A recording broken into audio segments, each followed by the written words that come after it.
guys, welcome back again to In Between Lines podcast. I'm Angel. I'm Elaine. And I'm Rude. Today our episode is a little bit special because, as you've noticed, it is a video. We thought it would be fun to experiment with different platforms, so we filmed our episode this time and produced it on YouTube. It feels like forever since the last time we recorded a session, so let's get into it right away.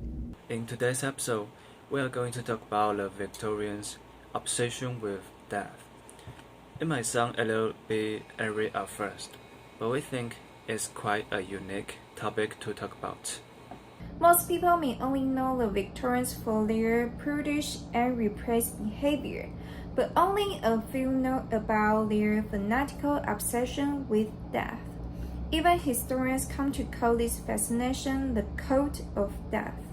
If you are wondering why it was mainly caused by Queen Victoria herself, the ruler of England from 1837 to 1901, when her husband Prince Albert died on December 4, 1861, Queen Victoria mourned his death for 40 years. 40 years? I mean, isn't that a bit too dramatic?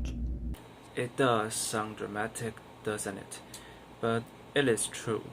Queen Victoria dressed in black every day and kept her home exactly as it was the day he died.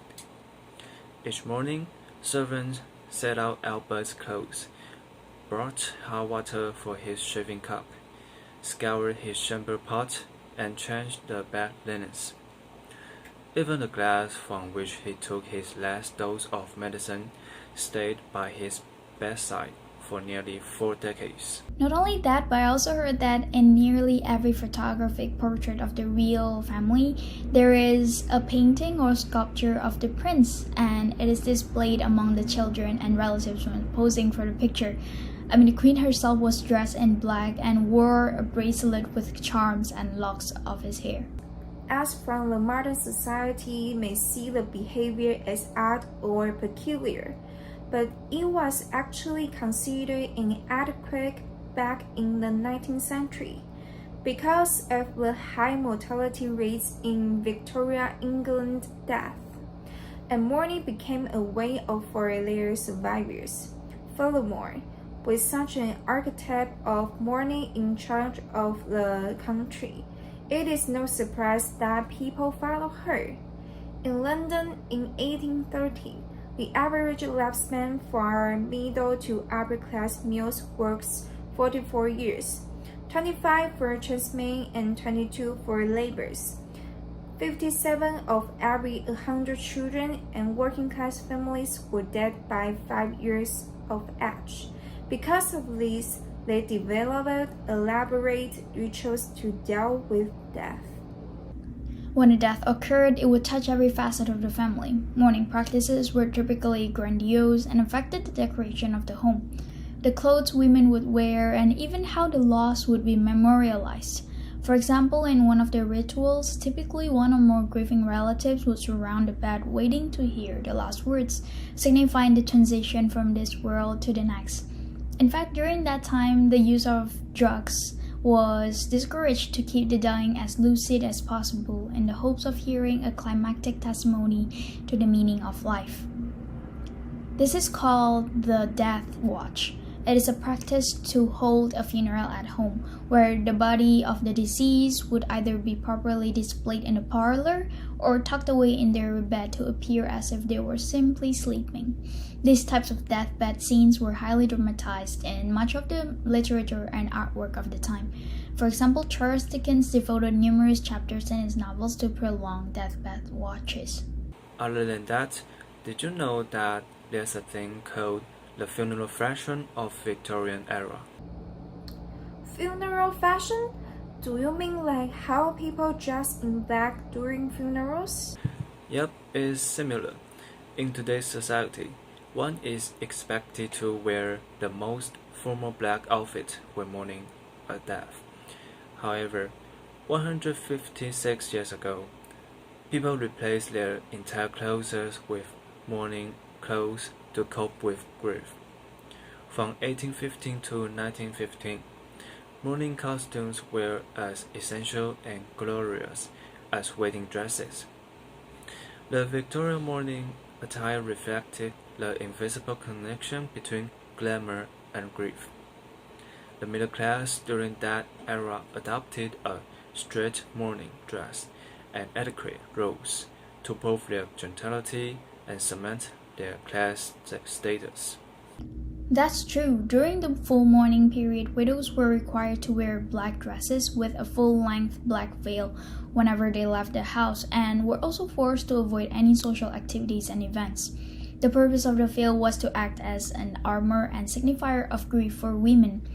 This veil was known as the weeping veil, made of a pleated silk fabric called crepe.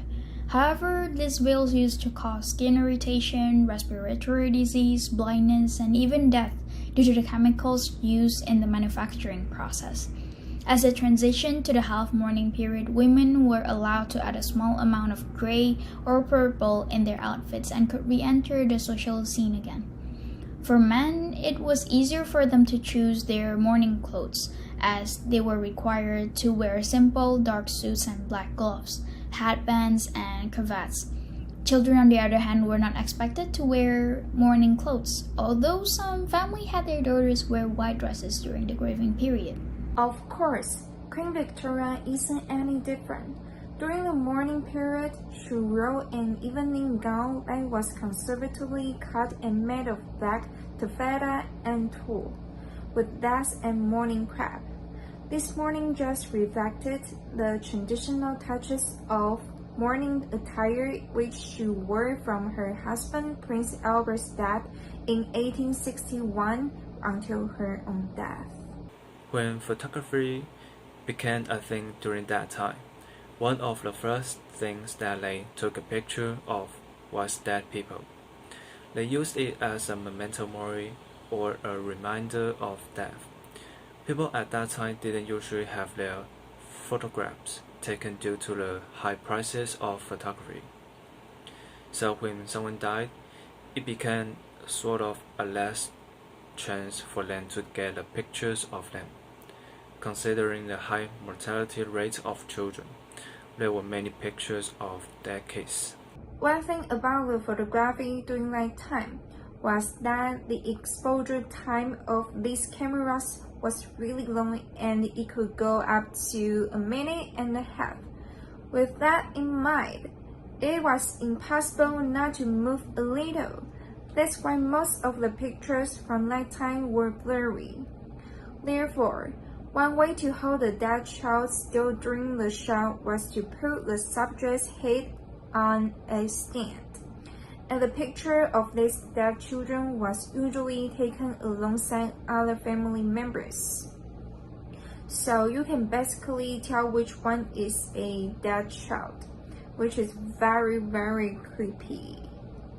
Other than photography, another trend during that time was the death mask. It is a wax or plaster cast of a person's face after their death, usually made by taking a cast or impression from the corpse. Generally, their purpose was to represent the features of the deceased, both to honor them and to establish a relationship through the mask with the spirit world. The best known of this is the mask used in ancient Egypt as a part of the mummification process, such as Tutankhamun's mask, and those from the Mycenaean Greece, such as the mask of Agamemnon. All in all, it is very creepy too, and I would shock myself to death at night if I had one of those in my home. The other thing about the Victorians' obsession with death was the superstitions around death. They saw doom in everything. There are quite a few, and I made a list of them. The first is, if a firefly gets into your house, someone will die soon. Number 2, if you smell roses when they are not around, someone is going to die. 3, if you see an owl during the daytime, somebody will die. 4, if a sparrow lands on a piano, someone in the home will die. A sparrow lands on a piano? Seriously? I'm not done yet. There's more. 5, if a picture falls on a wall, someone you know will die. 6, Opening an umbrella in a house means someone will be murdered. 7. If a bird picks on your window or crashes, that means someone has died. 8. If there's a death in your house, you have to stop the clock at that time of the death or you yourself will die. 9. All mirrors in the house have to be covered to prevent the dead person's spirit from hiding there. 10. The corpus of the dead has to be removed feet first from the house to prevent the spirit from looking back and begging for another family member to follow. 11. After the funeral procession is left, it is bad luck to lock the door. 12.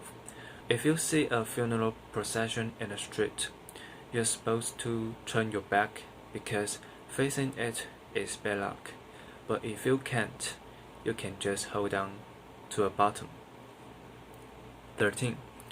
If a dog howls at night while someone in the house is sick, it's a bad omen and it can be reversed by reaching under the bed and turning over a shoe. Okay, I need to stop there now. It's getting more and more ridiculous. I find these superstitions of theirs are too hard to believe. I mean, can you believe it, Angel? No, of course not. As someone who's not 100% religious, these beliefs are just too much, and it is especially unreasonable in this modern society. I mean, what if you smell a rose but it's a perfume? How are you supposed to explain that superstition? I agree. But if you think about it, all of these beliefs and rituals are their way to celebrate the memory of the person who you love dearly in this life. I guess the only thing we can learn from these dark codes is the importance of not only family to a person, but also the importance of the perception of a person after they passed. Yeah, and as ridiculous and unbelievable they sound, it is their tradition and customs. We who are living in the modern 21st century also have our own traditions and customs.